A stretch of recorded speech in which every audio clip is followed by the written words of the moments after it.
Donc l'Institut de recherche sur les PME, c'est un groupe d'une quinzaine de chercheurs, une vingtaine de doctorants et une dizaine de chercheurs associés, dont je sais certains sont ici, je les ai vus, qui travaillent autour des thématiques de la PME et de l'entrepreneuriat, et cela depuis plus d'une vingtaine d'années.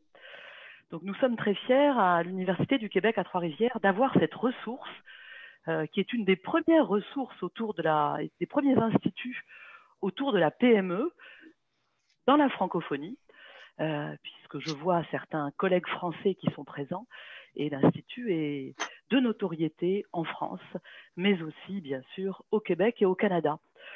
Donc, sans plus attendre, je vais rappeler que ces présentations sont relativement interactives, avec l'utilisation de la messagerie en direct, mais aussi avec la professeure Marie Marchand, qui est aussi membre de l'Institut de recherche sur les PME, qui animera et gérera l'ordre et les questions. Donc Marie, je te laisse la parole comme membre de l'Institut de recherche sur les PME. Ah oui, je suis directrice de l'Institut de recherche sur les PME. À toi, Marie. Merci, Cécile. Merci pour l'information. Bonjour, Louise, et bonjour, Monsieur Graton. Donc, alors... Pardon, s'il vous plaît, je demanderais que les participants ferment leur micro. Ça va faciliter les présentations de nos conférenciers.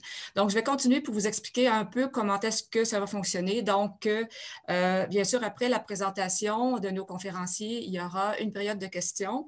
Nous avons une préférence certainement pour la main bleue de Zoom. Ça va vraiment faciliter, comme le disait Mme Fonrouge, ça va vraiment faciliter la gestion de l'ordre des questions.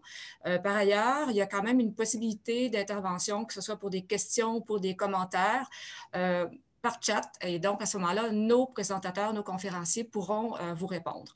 Donc, alors, je rappelle, s'il vous plaît, fermez vos micros, ceux qui ne l'ont pas encore fait. Et c'est à vous, Louise et Pierre, là, pour votre présentation. Merci. Bon, Pierre, j'ai toujours un problème pour partager mon écran. Je ne sais jamais où aller le chercher. Es-tu capable d'aller le chercher? D'accord, je m'en occupe. Oui. Ça fait partie de mes limites avec le Zoom. Je me prépare, puis quand j'arrive, Alors, en fait, je dis bonjour à tout le monde. Pour moi, c'est un retour, faire une conférence à l'INR PME et j'en suis très fière et très heureuse. Je revois des collègues, ça me donne une occasion de voir les collègues et ça me donne aussi une occasion à Pierre et à moi, en fait, de vous présenter le travail sur lequel on a planché pendant une année. Et un travail qui a abouti à notre grande satisfaction.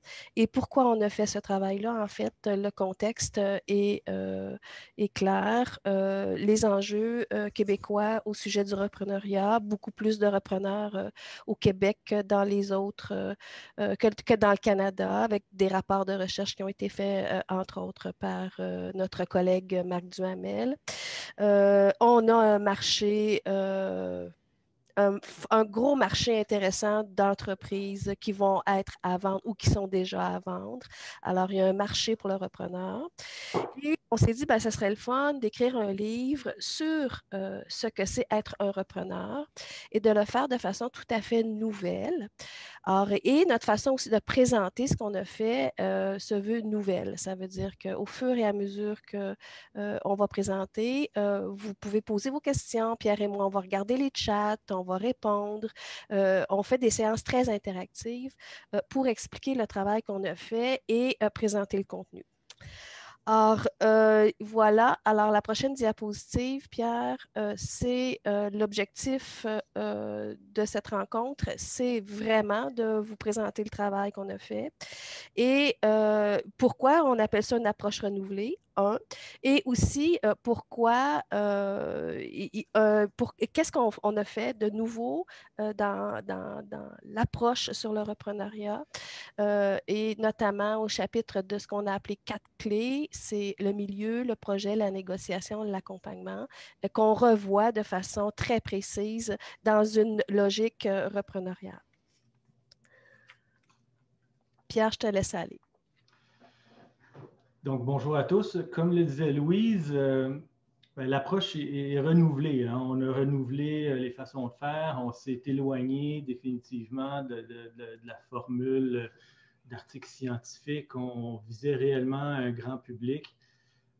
Puis en plus de ça, bien évidemment, notre partenaire du CETEC était intéressé justement à un ouvrage qui allait rassembler, hein, on pourrait dire, non seulement les intervenants directs de ce milieu du repreneuriat, mais également les plus grands auteurs, les plus grands penseurs sur le sujet, les différents paliers de gouvernement et les organismes qui sont gérés par ces gouvernements-là et qui participent sur le terrain de façon régulière à accompagner des cédants et des repreneurs.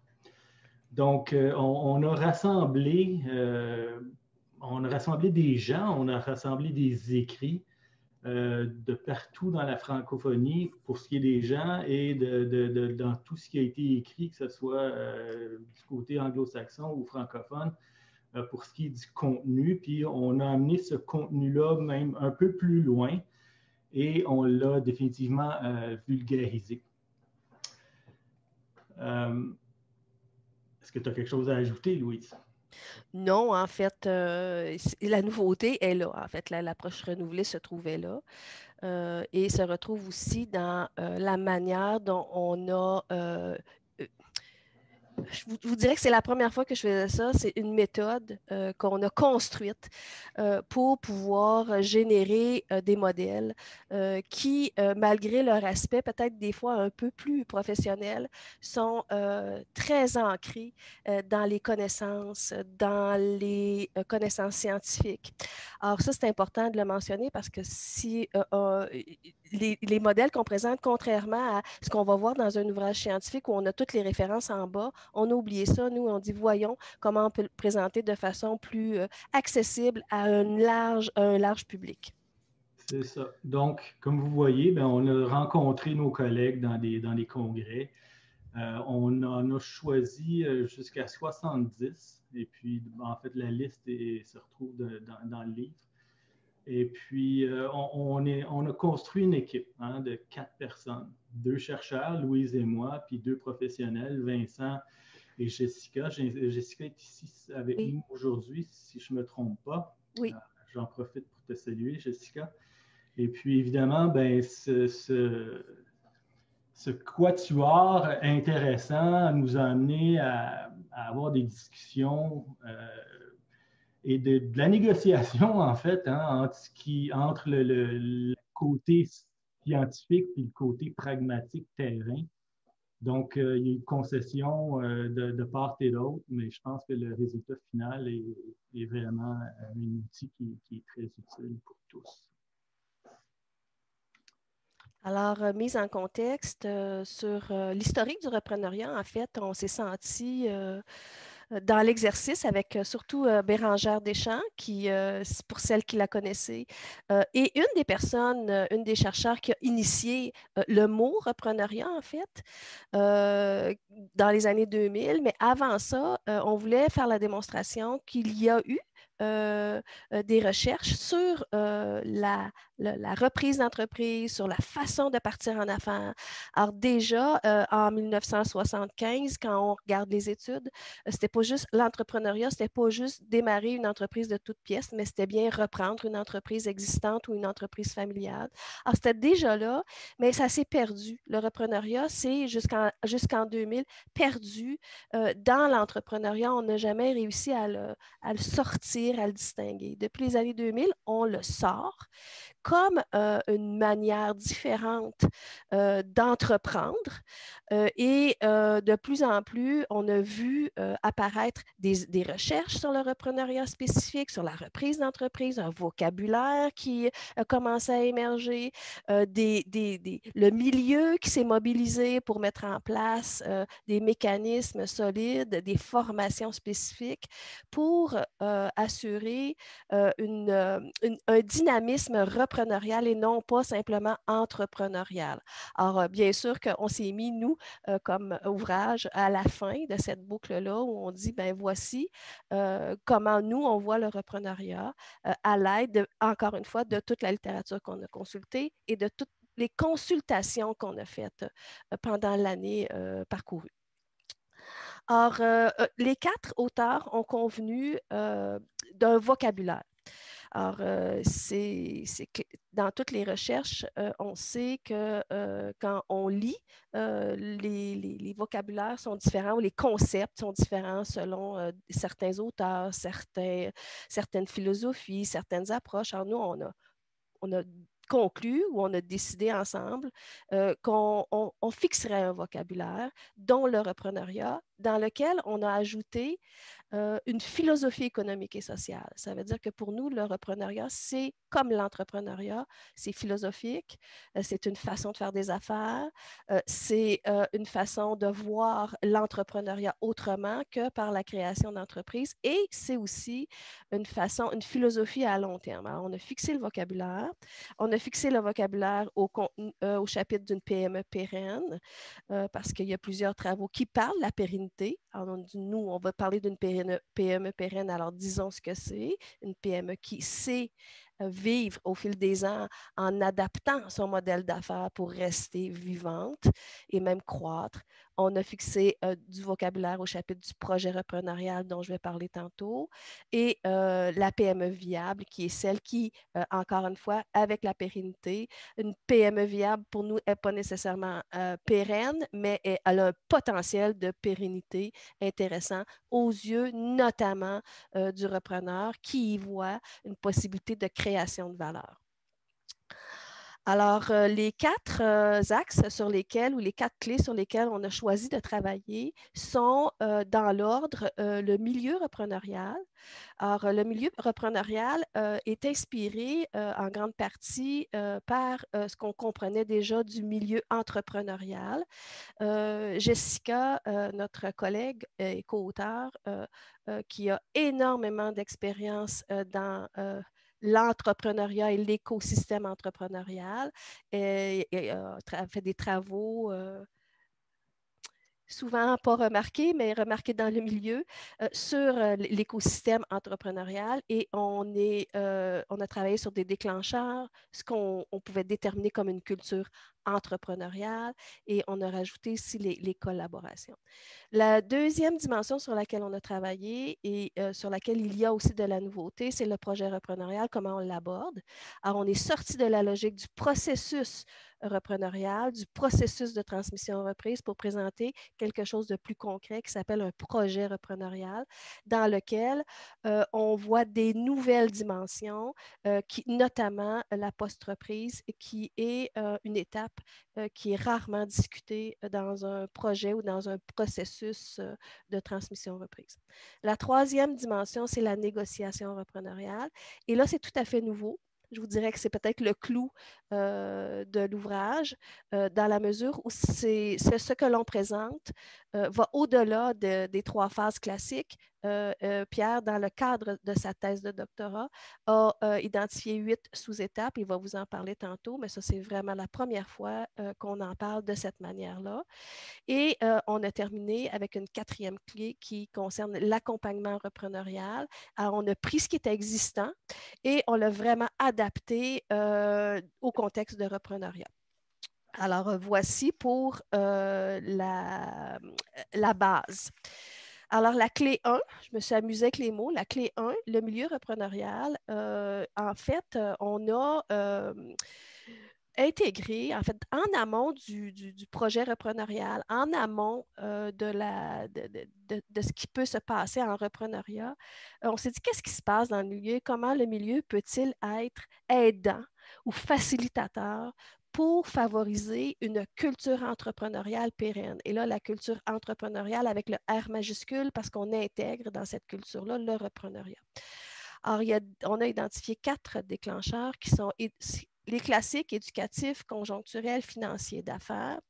Et dans le conjoncturel, on a intégré tout ce qui est réseaux sociaux, communautés d'affaires, communautés de pratiques, et comment on pourrait, par exemple, mettre en place des communautés de pratiques qui faciliteraient je vous dirais, une philosophie, l'implantation d'une philosophie repreneuriale chez les cédants et chez les repreneurs et chez les autres parties prenantes aussi. Alors, ces déclencheurs-là tournent autour d'un objectif, c'est d'arrimer ou de mettre ensemble ou de voir travailler ensemble un cédant, un repreneur et une PME. Alors, ces déclencheurs-là vont amorcer une culture entrepreneuriale. La présentation PowerPoint. Alors, ces déclencheurs-là vont amorcer ce qu'on a, nous, élaboré comme modèle de culture entrepreneuriale pérenne. Et je laisse Pierre expliquer ce modèle. D'accord, merci Louise. Je pourrais dire que ce modèle en particulier a été, on l'a discuté. On l'a discuté en fond et en comble, justement, on commence où? Hein? Où est-ce que ça commence, ce cycle repreneurial-là? Et puis, finalement, on s'est tous entendus que, ben, du moins, puis surtout dans les écrits anglo-saxons, on remarque que du côté américain et ailleurs, de plus en plus dans le monde, hein, souvent un entrepreneur va créer une entreprise essentiellement pour éventuellement la transmettre. Le type de transmission n'est pas un détail là-dedans, mais souvent, on va vouloir vendre à l'externe. Puis c'est essentiellement la mentalité des startups. Donc, on a déterminé que c'était là qu'on commençait, mais on voit en rouge que le projet repreneurial ne peut que commencer quand il y a une rencontre entre l'intention de transmettre et une intention de reprendre. Donc, c'est là que la machine démarre et qu'il y a un projet repreneurial qui voit jour. Alors, ce projet repreneurial-là implique à la base, pas à la base, mais en bout de ligne, que l'entreprise, qu'il y ait une croissance de l'entreprise. Hein?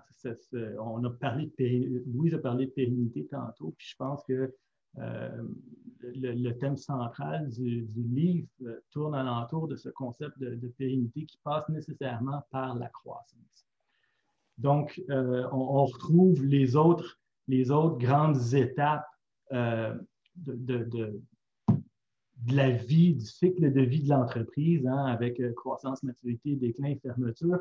Alors, tous ces éléments-là se retrouvent dans ce système que l'on voit là, et le projet central est la clé pour s'assurer de ne pas s'en aller vers le déclin, éventuellement la maturité, mais rester dans une boucle de croissance. D'accord? Donc, on voit que même à maturité, il y a toujours la piste de retour vers la croissance. Et évidemment, le repreneur a comme une obligation dans cette boucle-là de viser une certaine croissance pour assurer la pérennité. Alors, Louise, je te renvoie à la clé modèle. 2. Oui, alors la clé 2, en fait, ouais, dans mes notes, j'avais écrit que c'était toi qui la faisais, mais j'ai dit, je vais la faire, c'est beau. Alors, le projet repreneurial, en fait, qu'est-ce qu'il a de nouveau?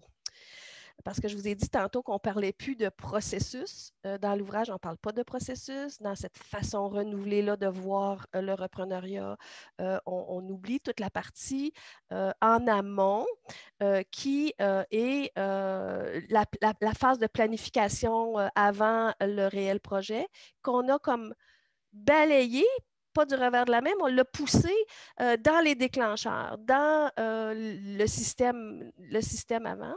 Alors, on a les mots, on a choisi les mots de façon très précise. On parle d'un projet repreneurial. Et pour nous, le projet repreneurial débute, en fait, à partir du moment où il y a un fit. Il y a des mots-clés dans notre vocabulaire. Il y a un fit très, très anglophone entre un cédant, un repreneur et une PME. Vous savez, le petit cercle qu'on avait tantôt au milieu des déclencheurs. Alors, à partir du moment où on le sait par expérience, mais on le sait aussi par la revue de littérature, que tant et aussi longtemps qu'on n'a pas ce fit-là ou ce ressenti-là très fort, surtout entre le cédant et le repreneur, il ne se passe pas grand-chose. La démarche ou le projet va aboutir, il n'aboutit pas, il va avorter. Alors, le processus va avorter, il va se passer, ça va aller nulle part. On le sait par expérience et par le biais de la revue de littérature, comme je viens de le dire. Alors, consciemment, puis à la suite de plusieurs discussions, on a choisi de vraiment présenter un modèle de projet repreneurial qui, encore une fois, débute à partir du moment où il y a un fit. Le fit fait en sorte que le repreneur et le cédant vont prendre plus au sérieux la démarche parce que déjà, on sait qu'on va s'entendre.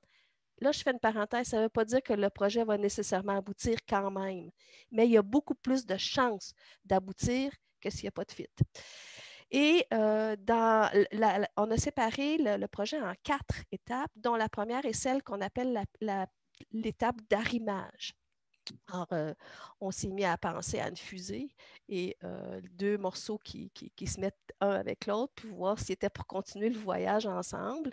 Et on a dit qu'il y a nécessairement une période, même s'il y a un fit, pendant laquelle le cédant et le repreneur doivent prendre conscience et réfléchir à la faisabilité du projet. Est-ce que ce projet-là, il est faisable? Est-ce qu'il est réaliste?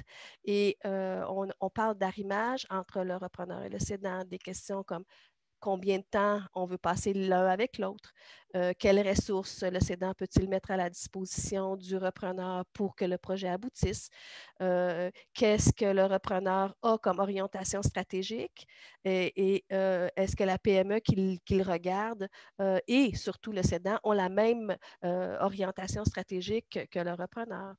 Or, il est possible que ce soit différent. Mais en autant que le repreneur et le cédant en prennent conscience et sachent que même s'ils ne se rencontrent pas, par exemple, sur la période de temps qu'ils vont passer ensemble, s'ils le savent, ils pourront peut-être mettre en place ou voir la possibilité de mettre en place des mesures pour faciliter la chose, pour que ça se fasse quand même. Un repreneur, par exemple, qui va reprendre une entreprise ou une PME qui est à très, très forte croissance, qui est dans un milieu effervescent, il l'aime beaucoup et est tombé en amour avec cette entreprise-là. Avec le cédant, ça va bien, mais le repreneur a plutôt un profil orienté vers la stabilité, vers des activités plus artisanales. Bien, on pourrait peut-être lui faire penser que ce n'est pas la bonne entreprise à choisir. Il y a peut-être moins de chances de réussir. Alors, la période d'arrimage est une période qu'on pourrait appeler aussi de réflexion stratégique, mais beaucoup plus structurée autour de 3 sujets qui sont le cédant-repreneur au chapitre du temps qu'ils veulent passer ensemble, repreneur PME au chapitre de l'orientation stratégique et repreneur ressources du repreneur, de la PME, parce que la PME a des ressources, et du cédant, les ressources que le cédant va mettre à la disposition du repreneur. Dès lors que le repreneur considère que ce projet-là est faisable, il peut y avoir un contrat psychologique clair qui va s'établir entre le repreneur et le cédant pour dire « go ». On y va, on s'en va à la phase d'appropriation. Ça veut dire que là, il y a un contrat moral et le repreneur peut très bien continuer à réfléchir, mais de façon plus solide sur maintenant que je reprends cette entreprise-là, je le sais, c'est possible. Maintenant, qu'est-ce que je vais faire avec? Comment je vais gérer ce qui a existé avant et ce qui va exister demain? Comment je vais gérer les facteurs de réussite précédents? qui sont peut-être plus bons pour demain non plus. Comment je vais gérer des valeurs véhiculées au sein de l'entreprise que je reprends différemment, parce qu'on va changer un peu la culture organisationnelle, sinon peut-être même des fois beaucoup. Comment je vais intégrer des parties prenantes? Alors, il y a 3 dans l'étape d'appropriation. On a identifié 3 blocs, 3 groupes de facteurs autour desquels il est intéressant de travailler. Ça veut dire les paradoxes. Alors, ce qui peut paraître contradictoire, mais en réalité, quand on va dans la pratique, peut être complémentaire. Les parties prenantes, ça veut dire l'identification des parties prenantes internes et externes. Quand on arrive dans une organisation, on doit absolument faire la lecture de qui est utile et qui est moins utile dans l'organisation, interne et externe. Et cela amène à une réflexion stratégique plus structurée du repreneur pour savoir où il s'en va. Période de turbulence. Oui, vas-y, Pierre. Mentionner ici que c'est rare qu'on va parler de réflexion stratégique à ce point-là du processus, mais pour nous, c'était une évidence.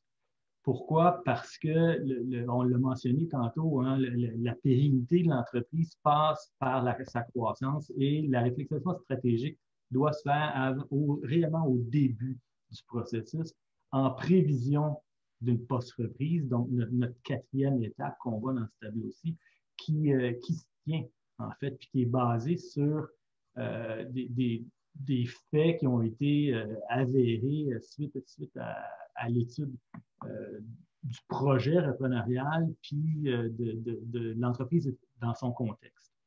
Tout à fait. Alors, réflexion stratégique, période de turbulence, c'est vraiment la période classique qu'on connaît tous dans la littérature, tous les professionnels la connaissent, ça veut dire le moment où on fait le transfert. Pouvoir, leadership, savoir, propriété. Et là, si on va un petit peu plus en profondeur ici, on fait des distinctions, nous, entre les styles d'apprentissage des repreneurs et les styles de désengagement des cédants. Cette phase-là est bien connue dans le monde académique et dans le monde professionnel. La phase la moins connue, c'est la phase post-reprise. En fait, dans les congrès où on est allé, parmi la communauté scientifique, on se dit qu'il faut travailler là-dessus, la phase post-reprise, parce qu'on l'oublie. C'est à partir du moment où le nouveau chef est en place. Nous, on dit le processus continue encore. Le projet est là. Ici, le repreneur a les coups des franges. Il met en place des stratégies de renouvellement stratégique qui vont lui permettre de faire encore avancer l'entreprise. Il met en place des structures de gouvernance souvent un peu plus ou mieux adaptées à ce qu'il y avait auparavant. Et on a aussi intégré, ce qui est important pour nous comme chercheurs, c'est d'identifier de la performance post-reprise. Qu'est-ce qui nous permet de dire que le processus a réussi ou non? Et pour ce faire, on est retourné à des trucs que José et Saint-Pierre et moi avions fait sur la performance perçue par les chefs de PME. Et on a dit non, ça marche en post-reprise aussi.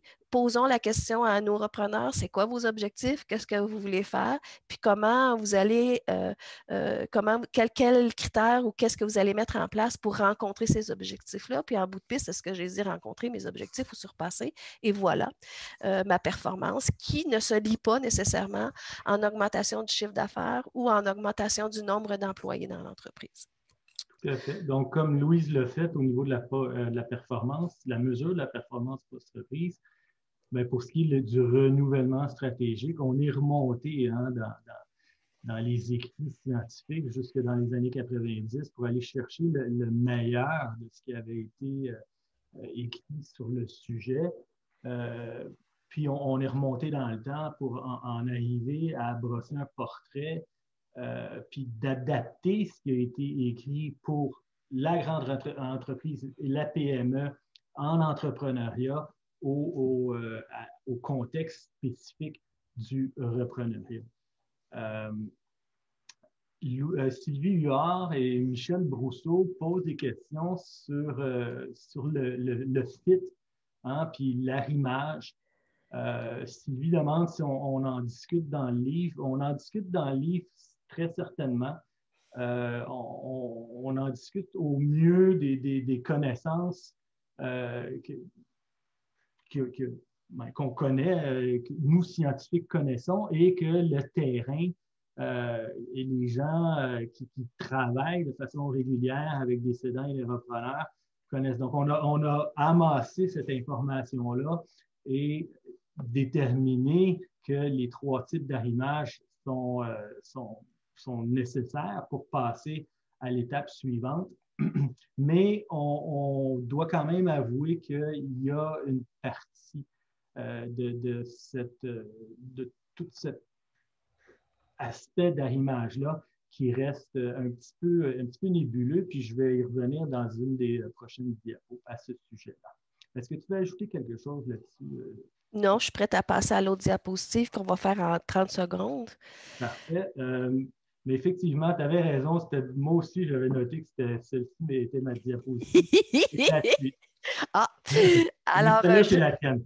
Oui, mais ça va 30 secondes. Je reviens sur une chose, c'est que dans le fond, on présente rapidement les modèles qu'on a développés, mais en même temps, derrière, en arrière-plan, on veut toujours que les gens gardent en tête qu'il y a différents profils de cédants, il y a différents profils de repreneurs et que tout doit être pris de façon contingente. Ça veut dire que le modèle ou les modèles doivent être adaptés en fonction des profils des cédants et des profils des repreneurs, en fonction des temps qu'on veut passer ensemble et en fonction de comment on veut faire les transferts de direction et de propriété pour assurer la réussite du projet.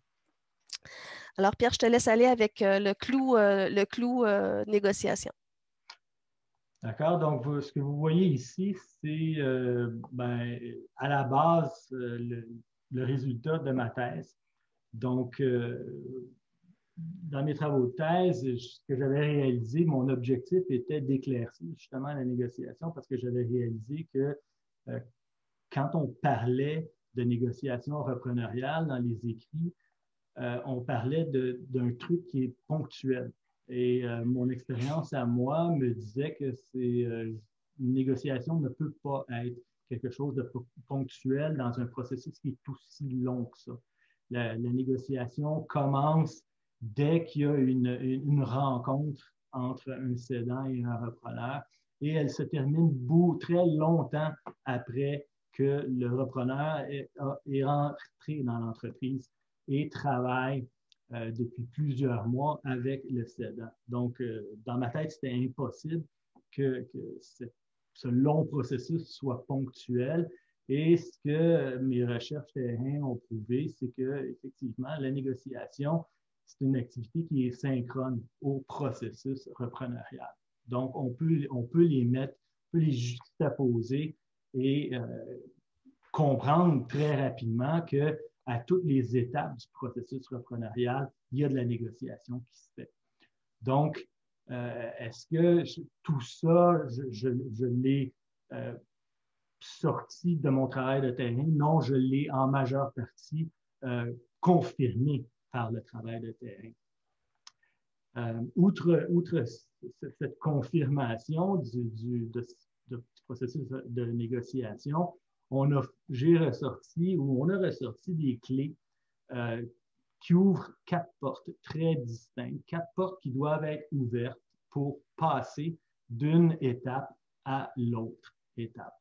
On voit plus haut dans le processus qu'il y a 3 phases. 3 phases, une phase de pré-négociation, qui est une phase de négociation relationnelle, si vous voulez, où les gens apprennent à se connaître, où ils travaillent sur ce fit dont on a parlé tantôt. Hein. Il y a une étape de rapprochement et le fit se confirme d'une certaine façon par le contrat psychologique dont Louise parlait tantôt, qui amène à ouvrir la première porte. D'accord? Mais cette négociation relationnelle se poursuit lors de l'étape d'analyse où nécessairement le cédant doit offrir au repreneur de l'information qui va lui permettre de faire une analyse en profondeur de la cible et de déterminer si, si le tout fait son affaire et deuxièmement, si c'est viable.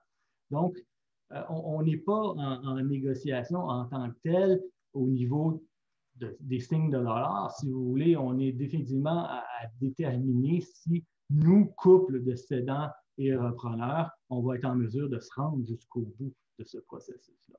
Après ça, on voit la phase de négociation où ce qu'on trouvait essentiellement dans la littérature, c'était cette phase de construction d'une entente.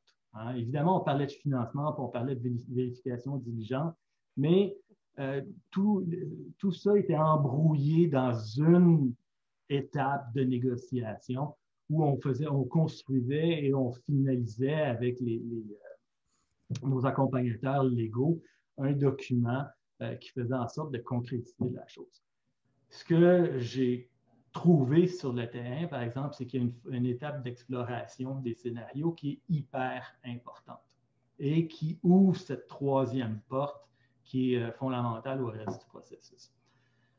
En fin de parcours, on a la post-négociation qui, en fait, ce qu'on fait ici, c'est qu'on négocie le contrat qui a été signé antérieurement, donc les différentes clauses. Comment est-ce qu'on procède dans l'accompagnement du cédant,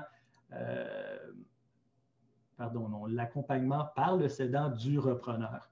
Il y a nécessairement des négociations qui se font. Les contrats ne couvrent jamais tout et les discussions se poursuivent dans une attitude qui est pas qui est changeante. Hein? On le sait, le cédant est en fin de parcours. Le repreneur veut prendre de plus en plus sa place. Il y a des étincelles nécessairement dans ce type de situation-là. Donc, la négociation se poursuit à ce niveau-là. En bas du modèle, on retrouve les différents documents qui vont permettre de passer d'une étape à l'autre, qui vont évidemment concrétiser de façon légale plus on avance le processus dans lequel on s'est engagé. Alors, je fais ressortir les deux étapes les plus nouvelles. Donc, on est ici pour parler du développement des recherches scientifiques sur le sujet. Alors, ce qui a été ajouté, qui n'était pas existant sur le terrain, sont ces deux étapes-là. L'étape de préparation et d'analyse et l'étape d'exploration des scénarios. Pourquoi celle-ci est nouvelle? C'est qu'on a dans la littérature, puis pas uniquement en entrepreneuriat, mais beaucoup en négociation, on parle toujours d'asymétrie d'information. Puis moi, ce que j'ai vu sur le terrain, c'est qu'au contraire, dans les cas de transmission reprise qui ont réussi, c'est la symétrie d'information qui est ressortie. S'il n'y a pas de symétrie, ben, il n'y en a pas de projet repreneurial. C'est essentiellement ça, la conclusion. Donc, deuxième point important, c'est la détermination d'une juste valeur. Dans les écrits, plus souvent qu'autrement, ce qu'on parle beaucoup, c'est l'affaire du cédant. Mais au contraire, ce n'est pas l'affaire du cédant, c'est définitivement l'affaire du repreneur. C'est le repreneur qui va avoir à faire en sorte que ce qu'il acquiert comme entreprise et sa capacité, lui, à la faire croître, elle est l'unique variable la plus importante, c'est cette valeur. Est-ce qu'il va être capable de créer plus de valeur de ce qui était fait avant pour être en mesure d'offrir aux cédants, plus souvent qu'autrement, une retraite en fonction de ce que lui pensait. Donc, on va payer une juste valeur pour une entreprise qui recèle des possibilités de croissance à long terme.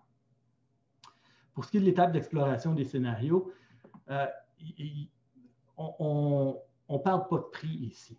Parce qu'une fois qu'on a terminé cette étape-ci, on a convenu d'une fourchette de valeur Et c'est uniquement plus tard qu'on va arriver avec un prix final. Mais les éléments les plus importants à négocier sont l'accompagnement, le crédit vendeur, la vérification dirigeante et cette fourchette de prix-là. Donc, l'étape d'exploration des scénarios est la clé de voûte, en fait, de tout le processus de négociation, de la transmission reprise. C'est cette étape-ci qui est au tout début de l'étape, de la phase, pardon, de négociation. Oh, t'es déjà rendu là? Oui, j'ai déjà retourné. C'est comme whoop! OK. Pierre, est-ce que tu avais l'impression d'avoir tout dit sur le processus de négociation? Je n'ai pas tout dit, non. Est-ce que je vais retourner? Moi, je pense que oui, parce que j'ai senti qu'il en manque un petit bout, là. OK. Parfait. Donc, alors, au niveau des avancements scientifiques, d'avoir regroupé, d'avoir en fait créé des trousseaux de clés. Hein? J'ai créé 4 trousseaux de clés et chacun, ce pas des éléments qui avaient, ces éléments-là avaient été identifiés avant, ça c'est sûr. Ce que j'ai réussi à faire, par exemple, c'est de créer les porte-clés en eux-mêmes et d'identifier quel porte-clés est utile pour chacune de ces portes-là. Donc ça, c'est un des avancements importants à ce niveau-là. Autre élément qui est quand même de taille, c'est que cette mesure de compatibilité entre le cédant et le repreneur était normalement, dans la littérature, était mesurée à environ vers cette 3e porte-là. Et il a été clair, non seulement dans mes travaux à moi, mais également dans tout le travail qu'on a fait, les co-auteurs et moi, on a réellement prouvé que ce rapprochement-là, la mesure de compatibilité est définitivement faite avant, ce qui avait été normalement déterminé comme plus tard. Autre élément important, c'est ce qu'on voit ici, ce qu'on retrouve ici, c'est la dernière de chacune des clés, des 4 porte-clés qui ont été créées, c'est la structuration d'une attitude positive. Donc, cette structuration d'une attitude positive-là provient des écrits sur la négociation, d'accord? Et la structuration d'une attitude positive se passe essentiellement par 4 facteurs. 1, la motivation. 2, la légitimité. 3, la confiance. Et 4, la convivialité.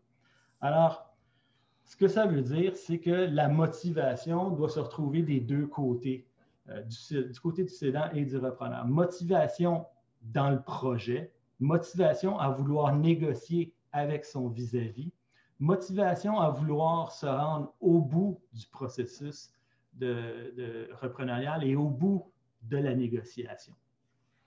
Deuxièmement, la confiance.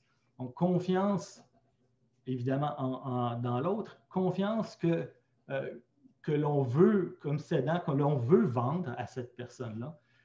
Comme repreneur, confiance que l'on est capable de reprendre ce type d'entreprise-là, de cette taille-là, dans ce secteur d'activité-là, en fonction de l'expérience, des connaissances et des habiletés que l'on possède en tant que repreneur.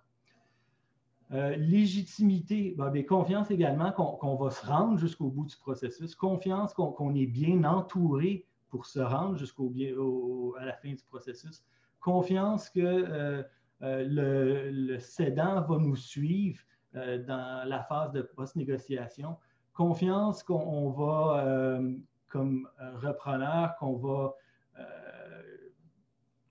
en fait concrétiser le rêve de transmission du cédant. Après ça, on a la légitimité. Donc, comme négociateur, est-ce que je suis légitime de me présenter face à mon vis-à-vis? Et cette légitimité-là, il y a des travaux qui se font, là, je ne me rappelle plus qui en particulier, mais dans les dernières années, le niveau de légitimité perçu entre entre le cédant et le repreneur est très important. Le repreneur, de son côté, est-ce qu'il est légitime de reprendre cette entreprise-là pour toutes les raisons que j'ai nommées tantôt? Mais d'un autre côté, est-ce que le cédant est légitime de transmettre cette entreprise-là? Est-ce qu'il y a des surprises? Est-ce qu'il y a des choses qui sont cachées? Est-ce que le cédant transmet son bébé de façon transparente et cède une entreprise qui tient la route et qui a des possibilités de croissance comme il le prétend? Finalement, l'aspect de convivialité, qui est définitivement le plus important. L'aspect de convivialité en négociation, c'est cette atmosphère, c'est cette relation entre deux personnes qui permet d'aller de l'avant.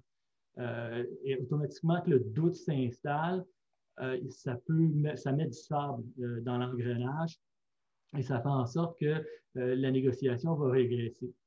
Donc, le niveau de convivialité est un élément important, puis surtout pour les gens qui accompagnent cédants et repreneurs, c'est un élément qui devrait être une inquiétude pour eux. Hein, parce qu'en partie, c'est les accompagnateurs qui doivent justement faire en sorte que la convivialité et la collégialité perdure tout au long du processus reprenarial. Alors, je pense que j'ai fait le tour, Louise, à moins que je me trompe. Non, tu as fait, oui, tu as fait le tour, pas mal, pas mal. De toute façon, je vois des questions arriver. Marc a posé une question sur laquelle on va revenir plus tard, peut-être à la fin de la séance, là. C'est une question théorique, là, alors on va revenir à la fin. Mais j'ai aussi eu une question pendant que tu parlais sur est-ce qu'on a des différences entre les profils de repreneurs? On n'a pas, à ma connaissance, d'études qui font une distinction entre, par exemple, les profils d'âge. Mais ce qu'on a de plus précis, c'est on est capable d'établir ou de dresser le profil type du repreneur grâce à la base de données du Centre de transfert d'entreprise du CETEC. Ils ont un outil qui s'appelle l'Index. C'est une immense base de données sur laquelle vont s'inscrire les personnes qui veulent vendre leur entreprise et les éventuels repreneurs. Et je ne sais plus combien il y a de repreneurs, je pense que c'est 8 000 ou 10 000 repreneurs sur cette base de données-là. En fait, on a plus de repreneurs que de cédants. Et ce qui nous permet de dresser un portrait du repreneur type, âge moyen, et là, on défait des mythes. L'âge moyen du repreneur, c'est 40 ans. Alors, on a plus de personnes à mi-carrière qui vont opter pour Oui, Marc aussi me montre qu'on a l'étude quantitative là, qui a été faite sur le truc en repreneuriat qui est disponible sur le site du CETEC aussi. La majorité des repreneurs sont des hommes. Scolarité universitaire, 71%. Et ils ont quand même, parce qu'ils ils ont 40 ans en moyenne, ils ont quand même une mise de fonds intéressante d'à peu près 350 000 $. Alors, ils ne partent pas de zéro. Alors, c'est ce qu'on a présentement comme, je vous dirais, de solide sur le profil du repreneur. Avec ce que Marc a fait avec ses analyses statistiques, on a d'autres sortes de précisions. J'ai essayé plus par cœur, Marc, alors je vais te laisser prendre la parole tantôt si toi tu t'en souviens, là, mais j'en ai perdu de vue pas mal. Mais au niveau de... Je vais te laisser discuter de ça tantôt, Marc. Alors, je vais terminer, Louise, oui, en lançant une nouvelle. En fait, présentement, je suis retourné sur le terrain pour analyser plus spécifiquement cette deuxième étape du processus. Donc, on analyse le rapprochement entre le cédant et le repreneur.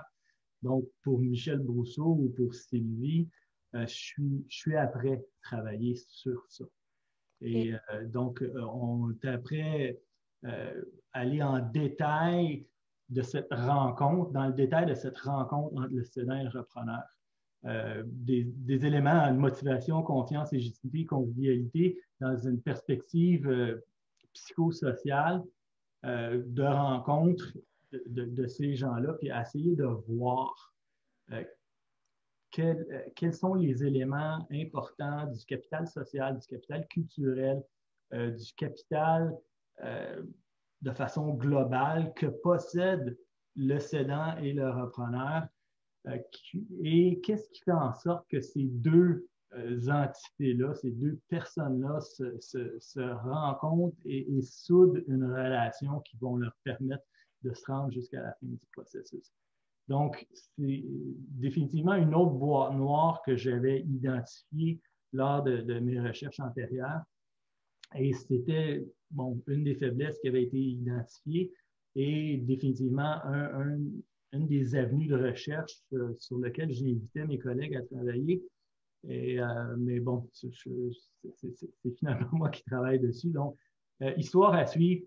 Probablement que d'ici 1 an, on va avoir produit quelque chose qui va porter un peu plus d'éclairage dans cette boîte noire-là, mais je ne prétends pas qu'on va l'éclairer complètement, par exemple.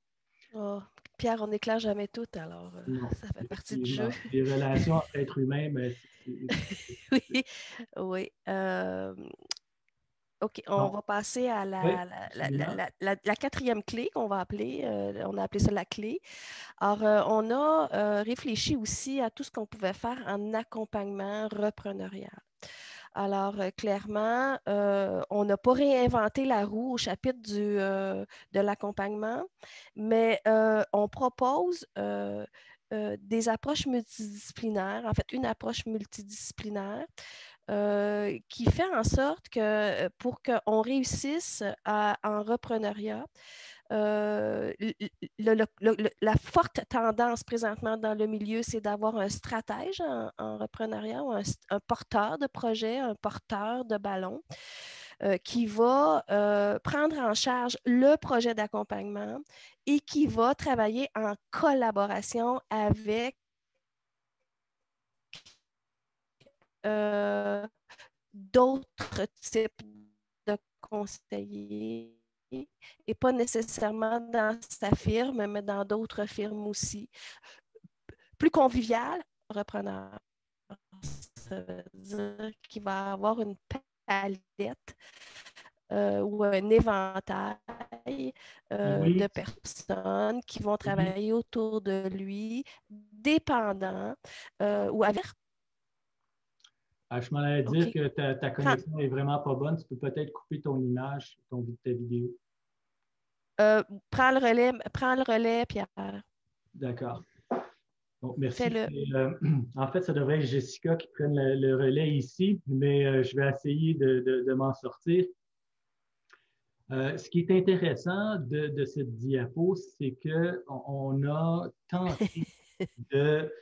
tenté de placer ou d'illustrer le travail des accompagnateurs dans le processus repreneurial. Donc, c'était une tâche pratiquement insurmontable, mais on a essayé d'illustrer tout ça dans un processus. D'accord?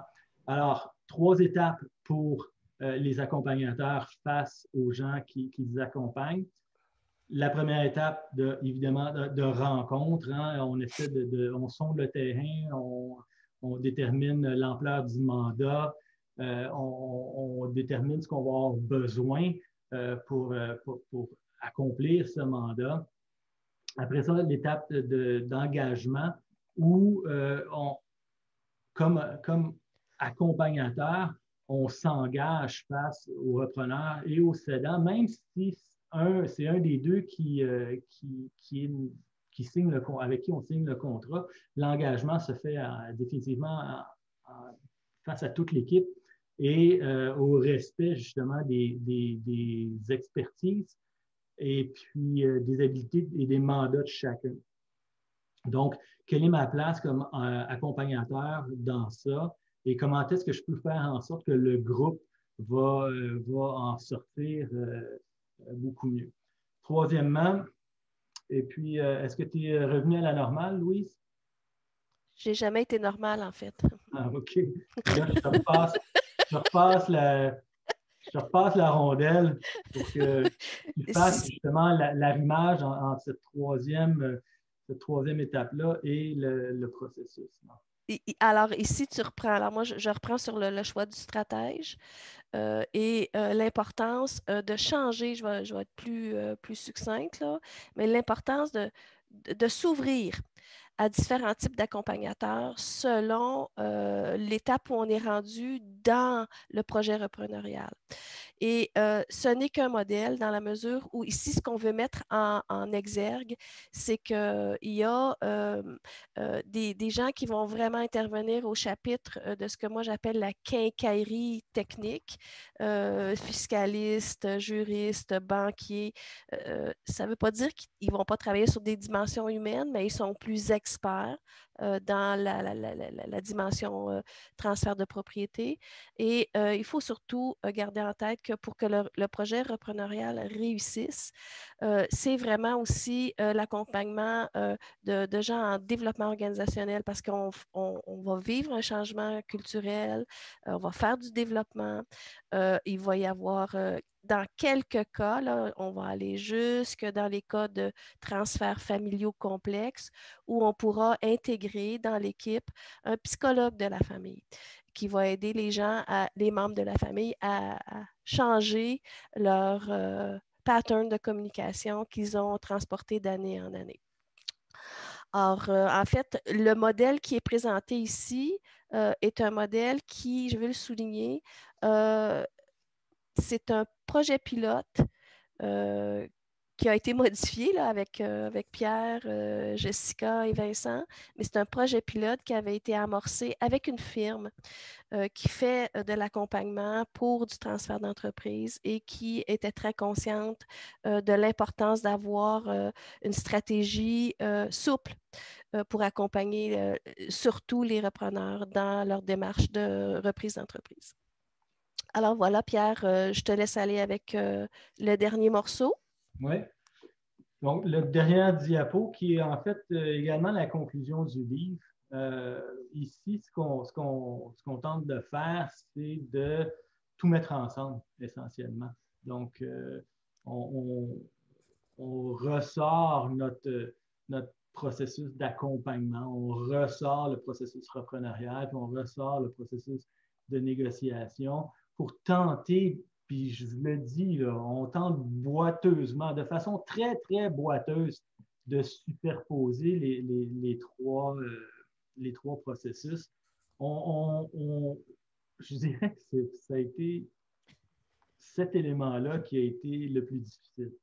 En arriver, il a fallu parler à beaucoup de monde pour en arriver à tout le monde ait réalisé que c'était impossible de le faire. La volonté était plus forte que les possibilités d'y arriver. Donc, ce qu'on voit ici, c'est la juxtaposition justement de ces trois processus-là qui sont évidemment qui partent du milieu.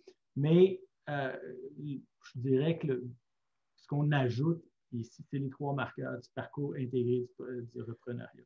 Donc, trois éléments essentiels pour faire en sorte que tout le reste puisse fonctionner. L'affinité, j'en ai parlé beaucoup, on en a parlé beaucoup de cette affinité là, qui doit se faire en début, tant au niveau du processus d'accompagnement de projet que de la négociation. Vision commune, la stratégie de pérennité entre le repreneur et le cédant. Deuxièmement, l'ancrage. Donc, ce contrat psychologique dont on a parlé qui doit se passer à tous les niveaux. Puis, évidemment, pour tous les intervenants doivent le comprendre. Puis, non seulement les intervenants, mais également la famille élargie, conjoint, il doit avoir un ancrage, puis que tous comprennent qu'il y a un contrat psychologique qui a été passé entre le cédant et le repreneur, et tout le monde regarde en avant à partir de ce moment-là. Troisièmement, l'autonomie. C'est l'autonomie complète du repreneur en bout de ligne. Ce qui est évidemment souhaité par le cédant, parce que lui ne vise essentiellement que la pérennité de son entreprise. Donc, le cédant a une part importante dans le fait que le repreneur acquiert une autonomie. C'est le cédant qui doit s'assurer de partager ses connaissances. C'est le cédant qui doit s'assurer de partager ses réseaux qui soutiennent l'entreprise. C'est le cédant qui doit s'assurer que le repreneur comprend et c'est le cédant qui doit s'assurer qu'il ne nourrit pas trop vite le repreneur en lui donnant trop d'informations, mais qui l'accompagne de façon constructive tout au long du processus. Donc, 3 marqueurs importants, 3 marqueurs essentiels. Et je suis sûr que Louise veut terminer sur ces 3 marqueurs-là également. Je suis sûr qu'elle a son petit mot à dire à ce sujet. Non, ce que je veux, c'est juste une petite... en fait, nous, on a travaillé très fort pour que ça reste dans la tête des gens. C'est des 3A. Alors, on a trouvé 3 mots qui commençaient par A.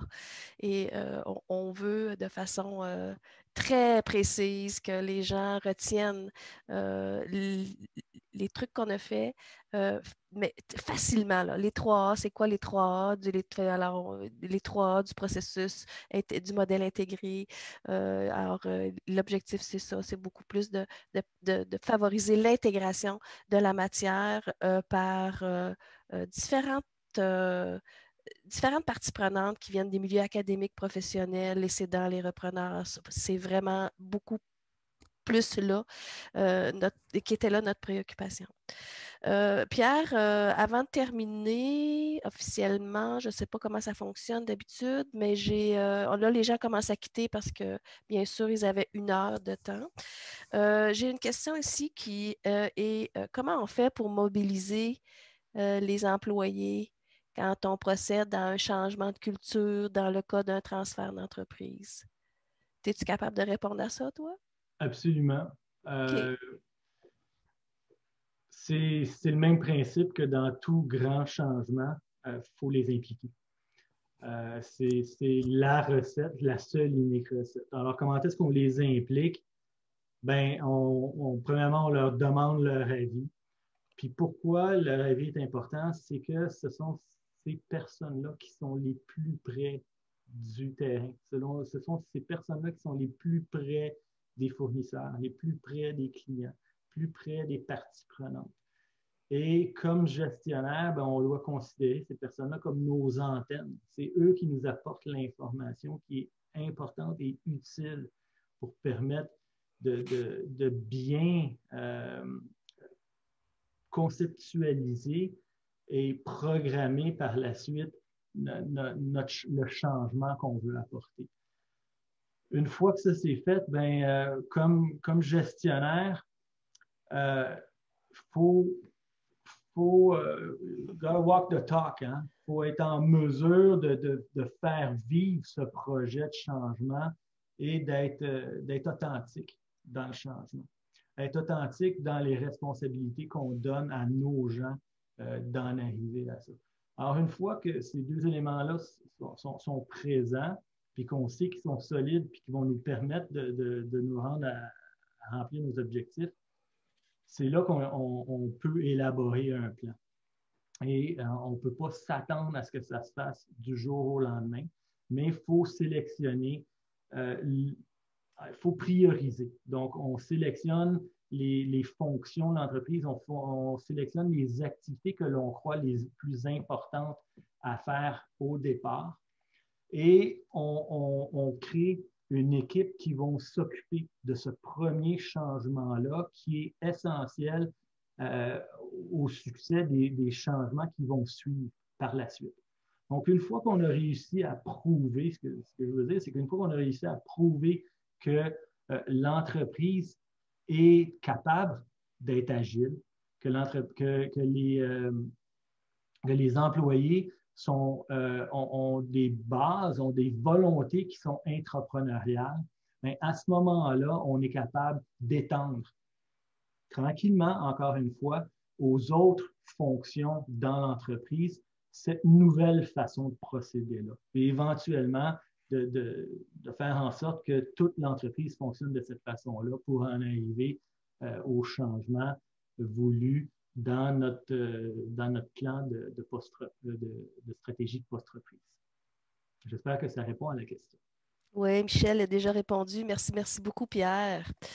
Euh, je- Marie, je ne sais pas si tu as eu des questions pendant que je laisse. Moi, ce que j'aurais le goût. Est-ce qu'on a eu des questions, Marie, pendant des mains levées ou Non, pas encore. Je pense que tout le monde attendait la période de questions. Alors, on annonce la période de questions, puis ce que j'aimerais faire, c'est qu'on quitte l'écran de présentation, puis qu'on puisse voir au moins les petites faces qui nous parlent. Quand vous nous posez une question, peut-être ouvrir votre caméra en plus que votre micro pour qu'on puisse vous voir. Alors, il y a Suzanne Goupil. Suzanne, Mais il y a M. Mercure également qui avait écrit sur le chat. OK. Est-ce qu'on a identifié des facteurs d'échec? Euh, Pas vraiment. Ce Non, n'était pas le but qu'on non, s'est donné. non. De mon côté, mes recherches étaient essentiellement faites sur des entreprises qui avaient réussi le processus de négociation de la transmission reprise. Et puis, même chose pour le mandat qu'on s'est donné, en fait, de façon globale, pour en arriver à pondre ce livre-là.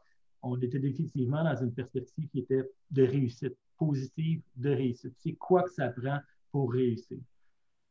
Donc, la réponse facile à la question de M. Mercure, c'est, ben, faites pas ce qui est écrit dans le livre, puis vous allez avoir un échec. Go. Il y a Mme Goupil qui avait posé une question. On vous écoute, Mme Oui, Goupil. oui, en fait, je vais m'exprimer un petit peu plus à titre d'expérience plus que de recherche documentée, là. Moi, c'est un peu en lien avec peut-être, sans que ce soit les échecs, mais peut-être les difficultés.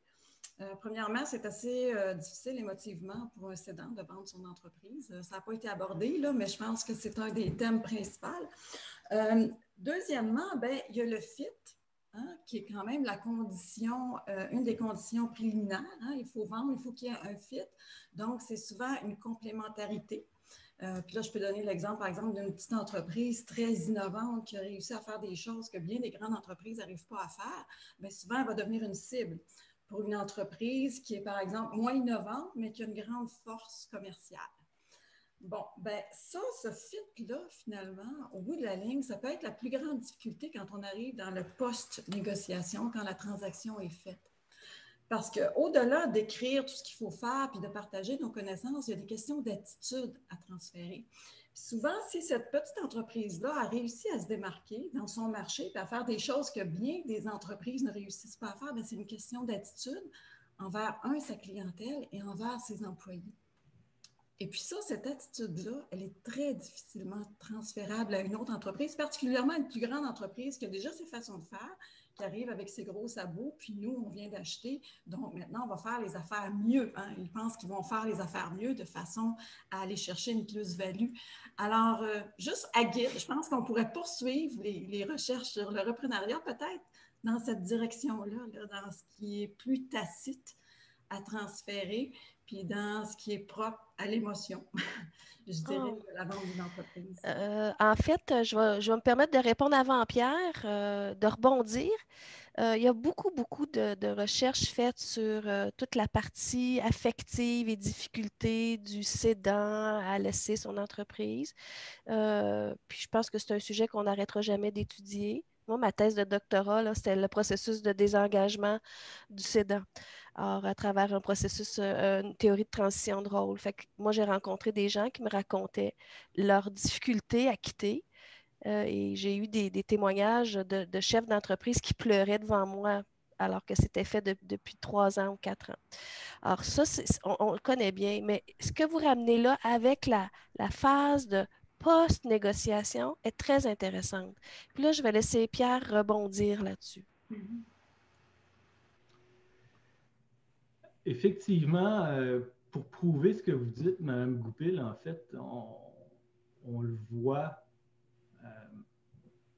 puis je dirais que c'est fréquent, c'est plus qu'à 50% que 50% des cas. Lors de la négociation, hein, de cette étape d'exploration des scénarios que j'ai décrit tantôt, le cédant et le repreneur vont s'entendre sur une durée d'accompagnement. D'accord? Ouais. Et plus souvent qu'autrement, ça aboutit pas. jamais on en arrive. Si on avait négocié 3 mois, ils vont faire 1 mois. S'ils avaient négocié 3 ans, ils vont faire 1 an. Donc, c'est très rare. Je ne dirais pas jamais, là. C'est arrivé que certains de mes cas se sont rendus jusqu'au bout.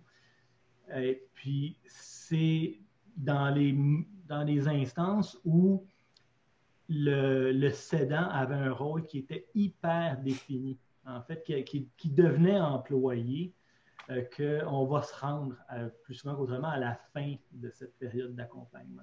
Mais si son rôle n'était pas réellement défini, hein, qu'on s'était essentiellement arrêté à dire, bon, ben, l'accompagnement va porter sur telle chose, puis il va durer tel nombre de mois, c'est là qu'on se rend compte qu'ils ne se rendent pas jusqu'au bout.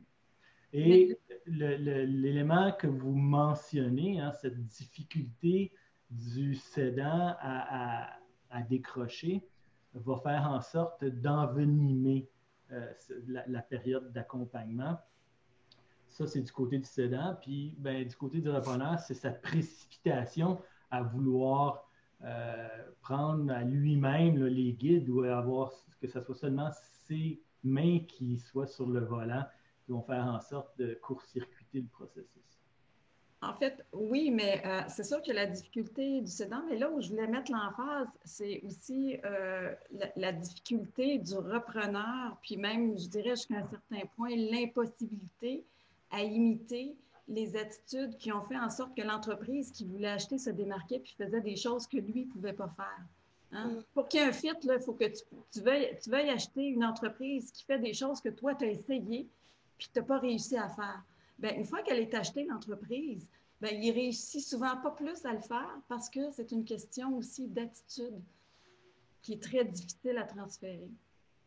Donc, c'est sûr que là, vous avez beaucoup étudié là, la difficulté du cédant, puis c'est vrai que c'est difficile émotivement, surtout quand ça ne fonctionne pas bien pour nos employés, donc ça devient très difficile pour le cédant, mais je voulais vraiment mettre l'emphase aussi sur le repreneur, puis la difficulté ou le fait que le repreneur va mettre ça plus facile que ça l'est en réalité de reproduire ce que fait cette entreprise-là. En fait, je vais rebondir sur ça encore une fois. Il n'est pas... quand on parle de reprenariat, on parle aussi de renouvellement stratégique. Et on parle de mettre en place des nouveaux modèles d'affaires. En fait, Pierre et moi, on travaille présentement sur des cas.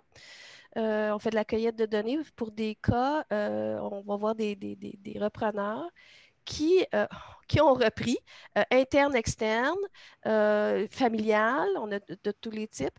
Et on cherche à comprendre comment ils ont fait le renouvellement stratégique après le moment où ils ont été autonomes.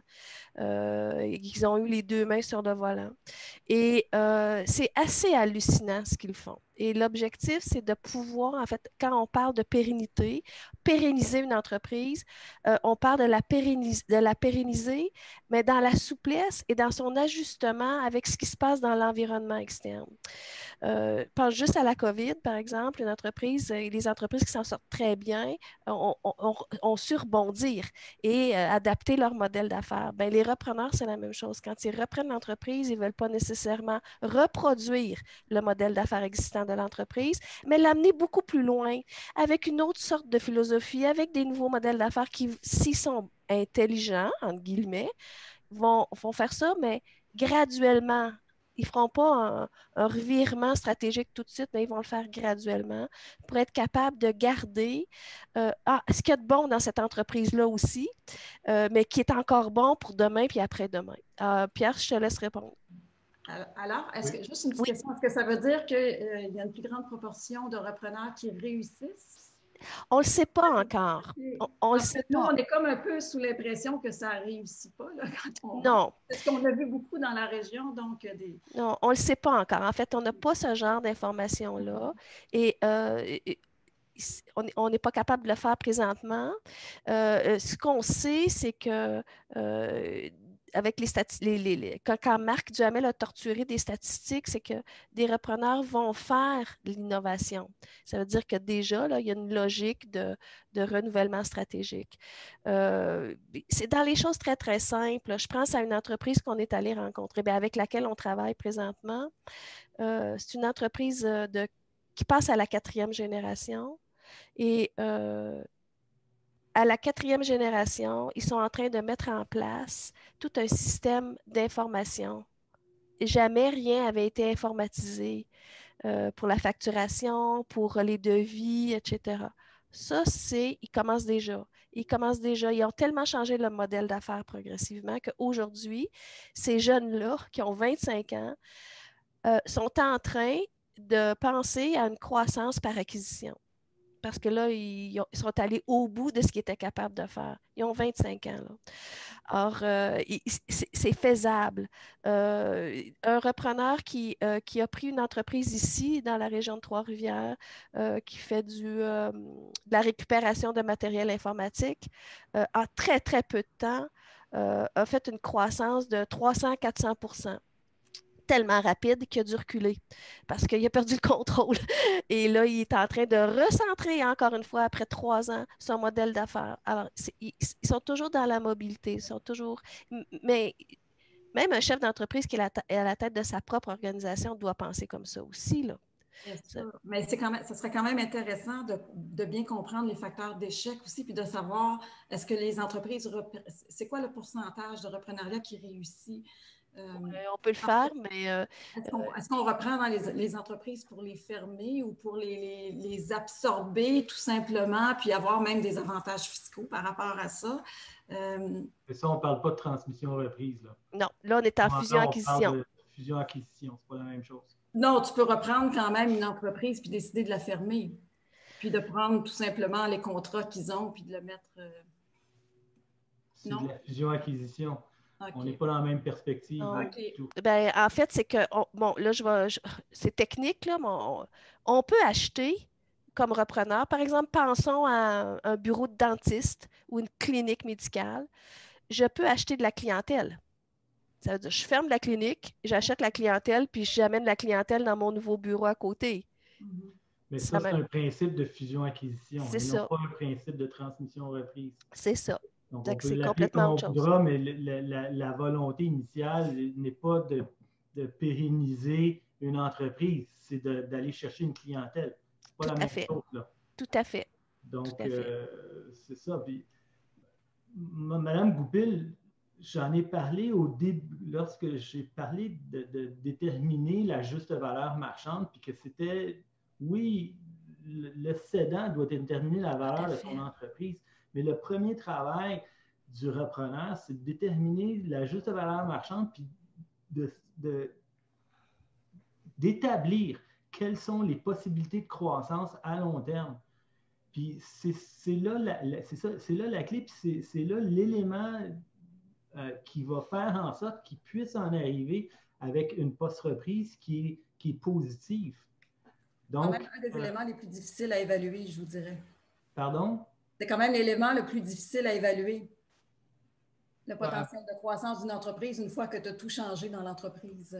Je pense que ça peut être difficile à évaluer, mais c'est comme je vous dis, c'est question de perception. Pas vraiment. Pas vraiment. Déterminer la valeur d'une entreprise dans le futur, en fonction, on y va par scénario, hein?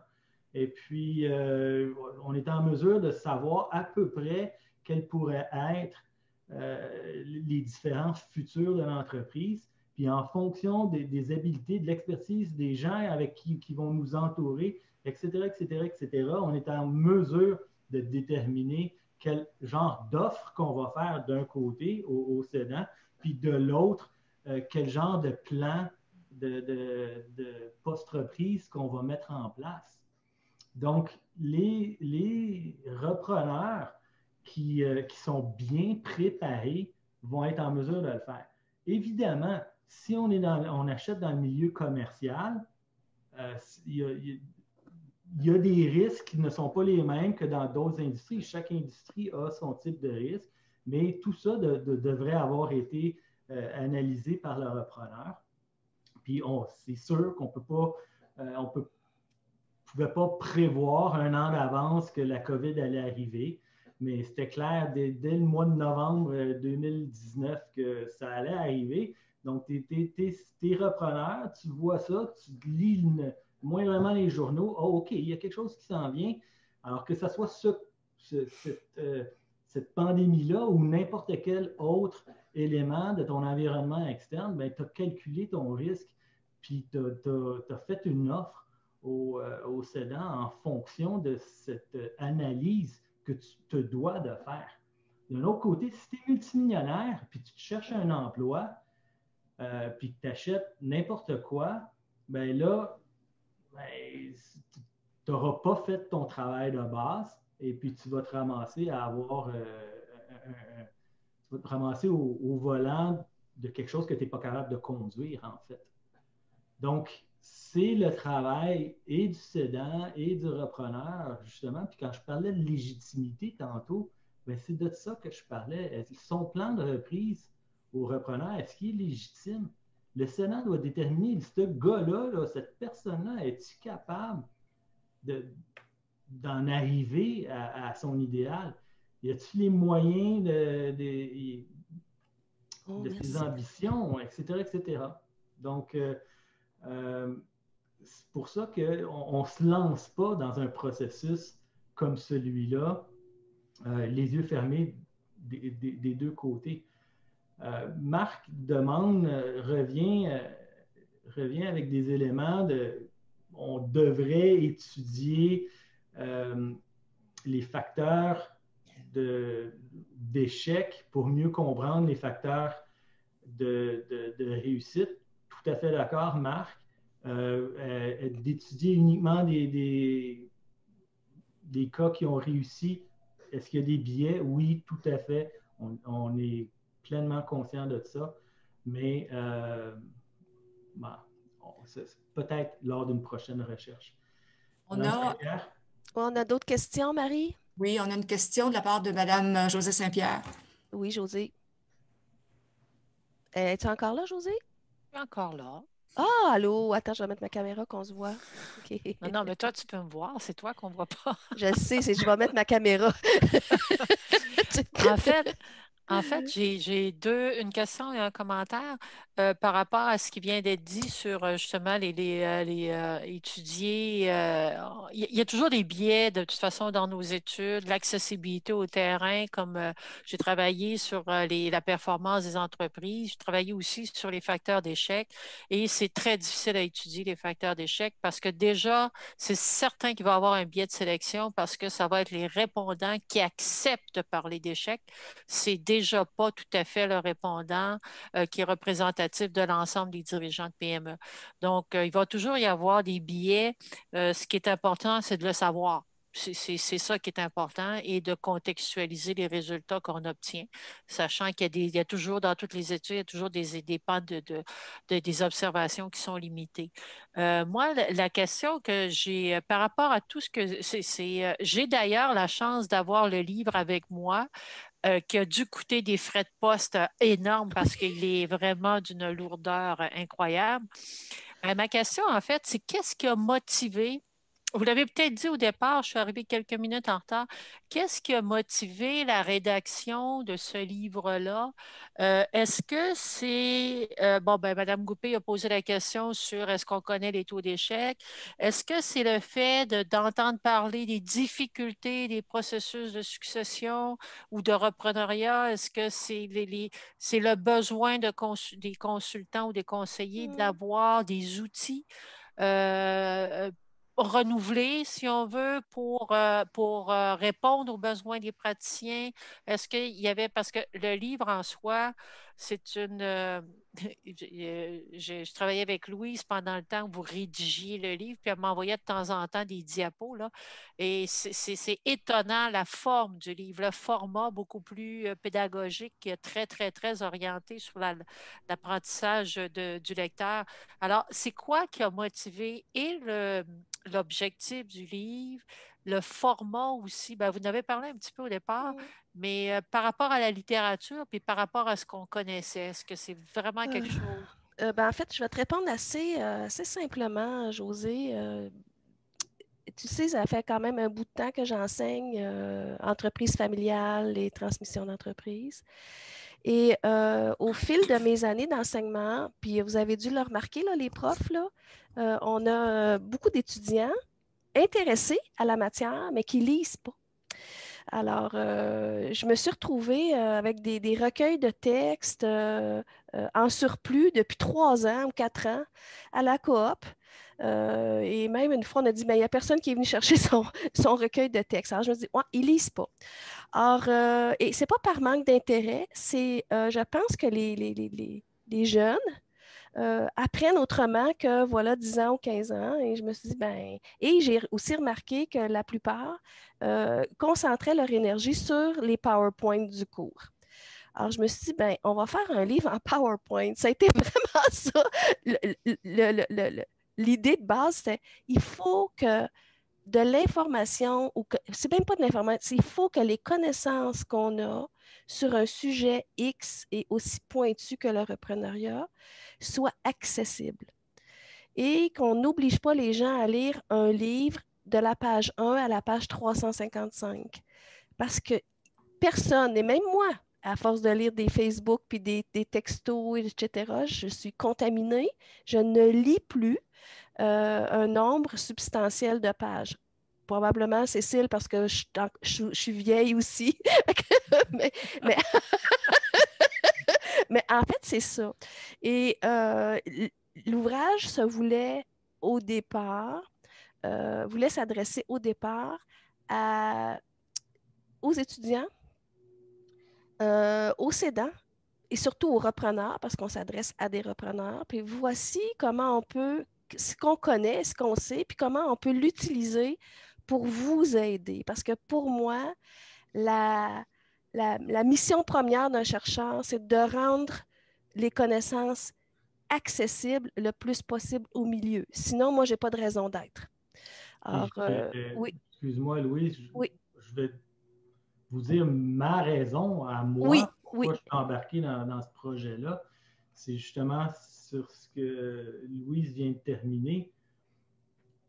En tant qu'ancien entrepreneur, tu n'es jamais ancien, tu es entrepreneur. En tant qu'entrepreneur qui était intéressé par le repreneuriat, il n'y a pas un livre qui faisait l'affaire. Les livres qui étaient écrits, c'était déconnecté. Déconnecté, souvent, bon, ben, c'est écrit par des universitaires, puis OK, en tant que lecteur, tu lis ça, tu te demandes, OK, ils sont-ils déjà allés sur le terrain, ces gens-là, là, pour dire des affaires la même? Donc, c'était beaucoup plus dans le but de vraiment aider, puis d'en arriver avec un livre de recettes et non pas un livre de notions. Donc, d'offrir un livre de recettes, puis c'était très important pour nous, puis on se l'est rappelé, hein, nous tous, tout au long du parcours, que le livre, tu l'ouvres à n'importe quelle page. Puis, tu es là. Puis, donc, tu n'es pas obligé de commencer au début puis de terminer à la fin. Tu vas à la page qui t'intéresse. Je suis rendu où dans mon processus? Je suis rendu là, parfait. L'information que j'ai besoin, elle est là. Mes checklists, c'est ça. Les conseils sont là. Les pièges à éviter sont clairement indiqués. Tout est là. Puis c'est fait, c'est monté comme un livre de recettes pour des cédants et des repreneurs. Si je peux me permettre ben justement, c'était un des points, étant donné la complexité d'un processus complet là, de repreneuriat, parce que quelqu'un peut peut-être il a déjà entamé un processus dans une autre vision, donc il peut prendre ce livre-là à n'importe quel endroit, puis il n'y aura pas à remettre en question tout ce qu'il a déjà fait, il peut prendre ça, puis pour la suite. Oui. Oui, puis en fait, ce qui est particulier, c'est qu'il est carrément assis sur de la littérature scientifique.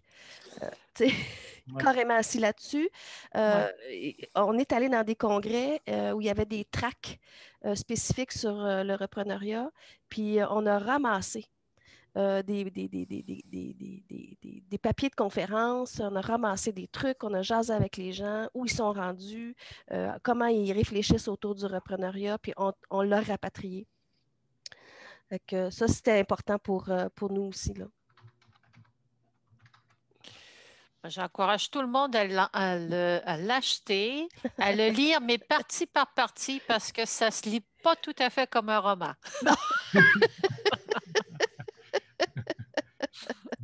Non, ça se lit comme un livre de recettes, en fait. Moi, je ne me suis jamais assis dans mon salon pour lire le livre de recettes. C'est vrai. Actuellement, je suis debout dans la cuisine. Très bien. Est-ce qu'on a d'autres questions, Marie? Non, je ne vois pas de main levée. C'est comme vous voulez. On pourrait peut-être, vu l'heure, là, on pourrait peut-être terminer la séance. Si vous voulez rester, si les conférenciers veulent rester avec les participants qui sont intéressés à continuer, on pourrait le faire. Donc, sinon, tout de suite, là, je vais demander à Mme Fonrouge de conclure la séance. Donc, Cécile, à toi. Merci Marie. Bon, ben moi, Pierre, Louise, j'ai adoré votre présentation. J'avais l'enjeu d'apprendre des choses différentes sur le repreneuriat. J'en ai appris au moins 4. Et je trouve que c'est des nouvelles perspectives de recherche. Alors, tu nous as prouvé, vous nous avez prouvé que le repreneuriat, c'est bien une manière spécifique d'entreprendre. Ça, je trouve que...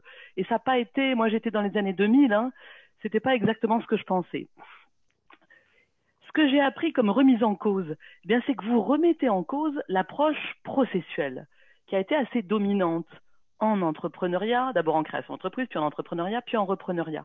Et ça, je trouve ça très intéressant de prolonger cette remise en cause des approches processuelles. Deuxièmement, j'ai beaucoup aimé toute la réflexion autour de la performance post-transmission. C'est un problème réel de praticiens, classique, et qui est quand même très, très intéressante. Et enfin, moi, bon, alors c'est votre thèse, Pierre, hein, tout ce qui est autour de la négociation m'a beaucoup plu, et particulièrement les questions autour de la légitimité. Je sais qu'il y a eu pas mal de littérature sur la légitimité, les lectures en termes de légitimité en entrepreneuriat et en reprise, mais je trouve ça génial de se poser la question de la légitimité du cédant. Son beau bébé qu'il veut céder, mais il n'est peut-être pas si beau que ça. Et est-ce qu'il est légitime, lui, de le faire, ou elle de le faire? Donc là, je vous remercie énormément pour toutes ces avenues de recherche que vous ouvrez pour des praticiens qui se posent des questions, pour des repreneurs et des cédants, mais aussi pour des doctorants qui nous écoutent. Merci pour cette conférence, et puis n'hésitez pas, comme l'a dit Marie, à revenir nous voir dans nos conférences du séminaire, des webinaires INR-PME, et à continuer à discuter entre vous. Et je vois Francine Laquer du Carrefour Entrepreneuriat Innovation qui va dire quelques mots pour présenter notre activité en interne, parce qu'il y a des demandes d'étudiants pour reprendre des entreprises. Donc je crois que Louise, tu avais accepté, Pierre aussi, oui, de laisser quelques mots à Francine. Oui, ben, je vais être brève. Merci de m'offrir la possibilité de discuter aux étudiants, vous présenter le Carrefour Entrepreneuriat et d'Innovation parce que c'est un service qui est pour vous. C'est un service d'accompagnement et d'aide pour vous aider dans vos projets entrepreneuriaux. Donc, on offre de l'accompagnement, bien sûr, bon, discuter avec quelqu'un de vos projets, peu importe l'étape où vous en êtes rendu, que ce soit du repreneuriat ou que ce soit une idée que vous avez en tête, que vous aimeriez valider. Donc, on est là aussi pour vous informer. On offre des ateliers sur plusieurs thématiques. J'ai dû manquer le début de votre webinaire parce que justement, on avait un atelier sur le flexiprenariat, mais j'ai pu me joindre à vous là, quand même pour la fin. Et on offre aussi, en fait, j'aimais beaucoup, Mme Cadieux a dit quincaillerie technique. Donc, on offre du référencement vers des experts, juristes, avocats, tout dépendant de vos besoins. Donc, on peut vous référer à l'écosystème entrepreneurial. Je vais mettre dans le conversé mon adresse courriel. Si vous avez besoin, n'hésitez pas à communiquer avec nous. Merci, Francine. OK, donc je vois qu'il y a encore des questions dans le chat. Alors, je laisse nos conférenciers y répondre. Et quant à nous, on va quand même là, terminer la séance, mais tout demeure actif là, pour ceux qui veulent rester, Oui, rester je en vais ligne. rester, moi. En fait, mes étudiants, ils sont obligés de rester avec moi jusqu'à 3 heures. C'est chanceux. OK, donc on a C'est une farce. C'est une joke, là. Je pense qu'il y Sylvie, a... Oui, pardon, oui, Sylvie a posé une oui, question qui est oui. tout à fait pertinente.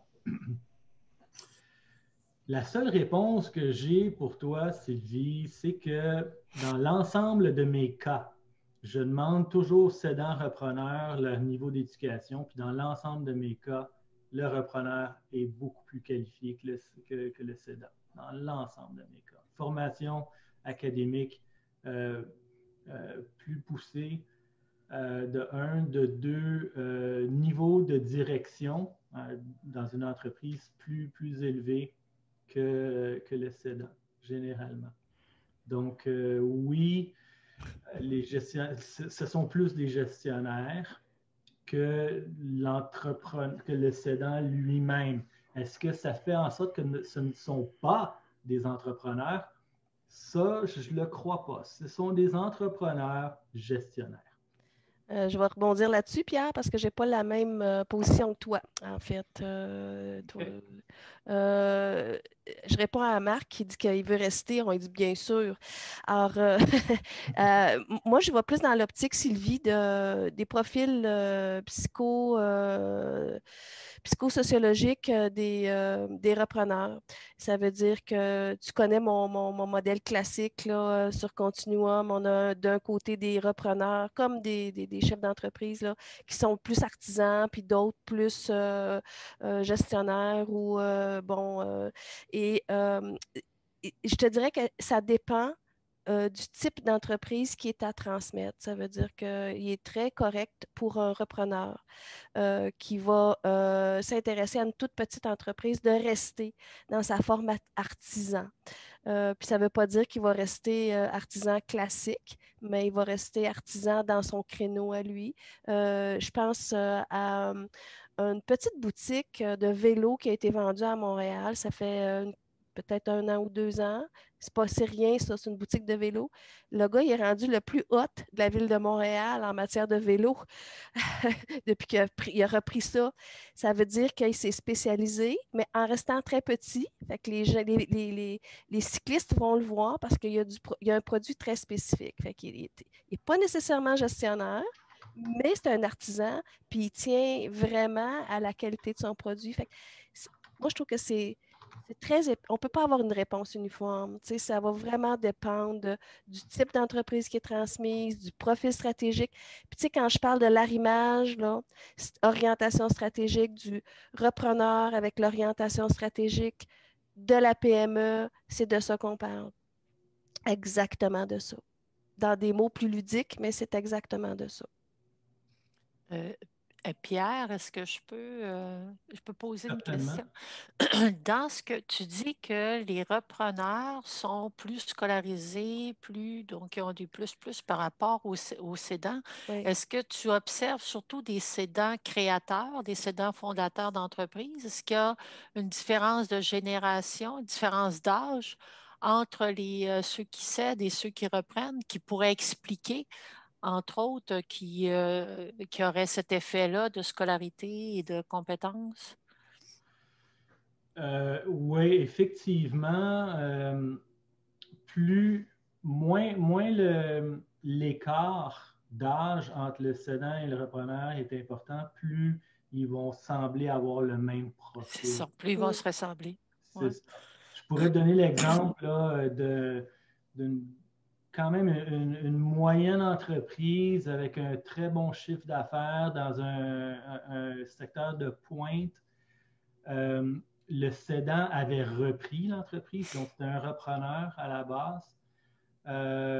Formation de MBA en finance, spécialisé en finance, banquier d'expérience avant de reprendre cette entreprise-là. Bien, le gars qui a repris, oui, il a un MBA, mais il est ingénieur en plus. Donc, toujours la petite coche de plus dans tous mes cas. Est-ce que c'est représentatif? Pas du tout. Non. Dans tous ceux que j'ai eu l'occasion d'analyser, puis que ce soit ici au Québec ou ce que j'ai fait à Strasbourg, en Alsace, même chose, même résultat. Donc, c'est comparable. Alors, bien que Louise ait dit ce qu'elle a dit suite à ma réponse, que je suis tout à fait d'accord avec ce que Louise dit, là, reste que, ben, moi, ceux que j'ai rencontrés, là, la vingtaine que j'ai rencontrés, c'est tout ça, c'était tout le temps ça. Attends, José, juste une petite information. Dans le profil du repreneur avec la base de données avec l'index du CETEC, c'est 71% des repreneurs qui ont un diplôme universitaire. Oui, mais en fait, ça ne veut moi, pas dire que c'est des bons gestionnaires.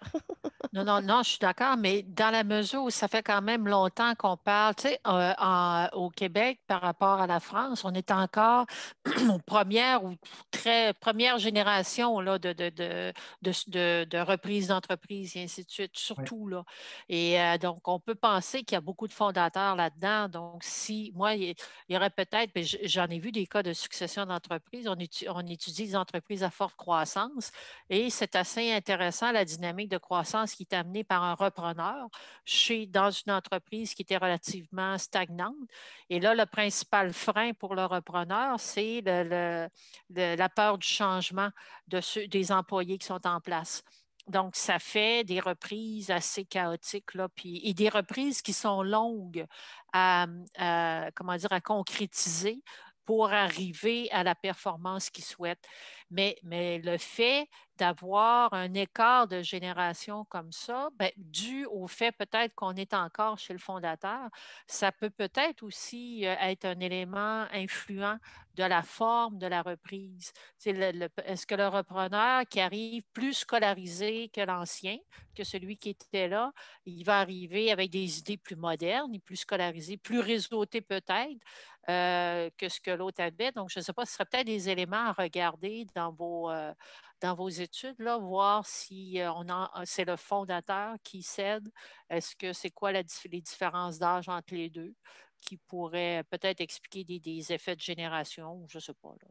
Oui, d'accord. Ben, ça serait effectivement intéressant d'aller jusque-là, d'avoir un échantillon assez large pour qu'on puisse faire cette distinction-là. Mais Marc, par rapport à ce que tu viens de dire, je reviens à l'aspect de légitimité. Et puis, c'est important pour le repreneur au niveau de cette légitimité-là, de valider si justement le cédant va agir comme missionnaire de son plan de reprise. Ouais. Est-ce que le cédant va vendre? Est-ce que, premièrement, il l'accepte? Est-ce qu'il est emballé par le plan de reprise et est-ce qu'il va le vendre à ses propres employés pour les motiver, ces employés-là, à poursuivre dans cette nouvelle voie-là? Est-ce qu'il va servir de missionnaire également au niveau des parties prenantes? Puis, dans les cas que j'ai vus où ce cédant-là prenait une part active à promouvoir le nouveau plan, le plan de reprise, la stratégie post-reprise, la croissance a été incroyable dans ces entreprises-là. Incroyable. Comme Louise le mentionnait tantôt, d'en arriver en dedans de quelques mois à déjà songer à de la croissance externe là, par acquisition. Donc, l'entreprise achetée devient un tremplin pour autre chose, puis le cédant en est partie prenante. Ça, c'est les meilleures équipes, là. Meilleures conditions. C'est intéressant, je ne veux pas faire une conversation entre nous, mais c'est intéressant l'idée de regarder justement à quel point le cédant, je viens d'une famille d'entrepreneurs, à quel point le cédant veut que l'entreprise lui survive. Alors, comment va être son engagement dans ce succès-là et dans la continuité des activités? Vraiment intéressant. Absolument.